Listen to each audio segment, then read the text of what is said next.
Early in the 2012 Republican primary season, a range of voter concerns emerged, including the economy, job creation, and divisive social issues.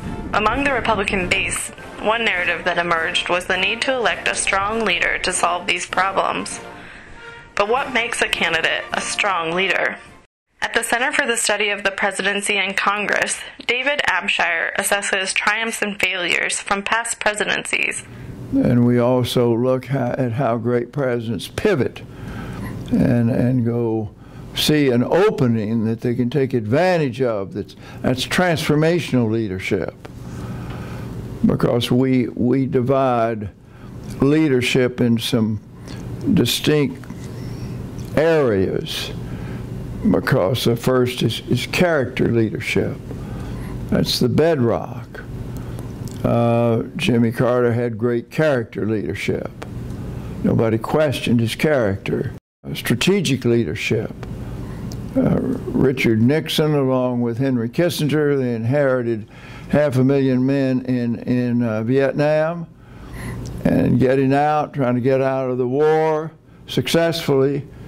But then Nixon had no character leadership, lied over Watergate, and was run out of office. So the lesson of that, you like character leadership, you like strategic leadership. But the third form of leadership is organizational leadership. Eisenhower had both character leadership, strategic leadership, and organizational leadership. But each of these forms is somewhat different, and sometimes a person has one of those characteristics, but not all.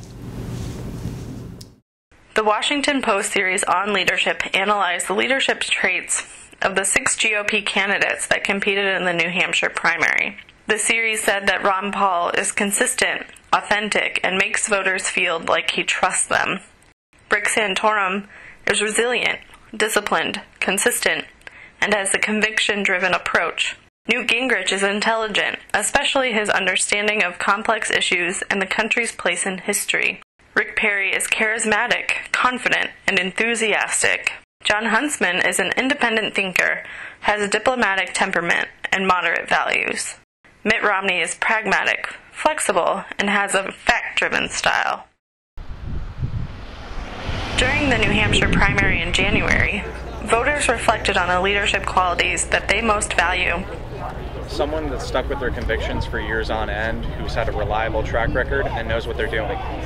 I think you have to look at the record first and foremost, and I think if you look at Governor Perry's record of job creation, of being consistent conservative, somebody that matches my values, that would define leadership for me. I think it matters. I think that in the debates you'll see Mitt and Santorum hold themselves a little bit better than Gingrich does, and ultimately that does impact how I look at the candidates.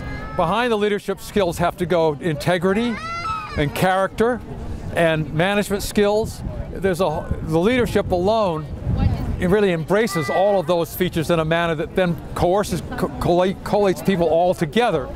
You know, one of the things I've learned about Newt actually is Newt's a real listener, and I think that's an important attribute for a leader as well. I think leadership means devoted to the public documents of the Constitution, the American public, and stay away from the lobbyists, stay away from campaign funding, stay away from corrupt politicians who think money can buy elections.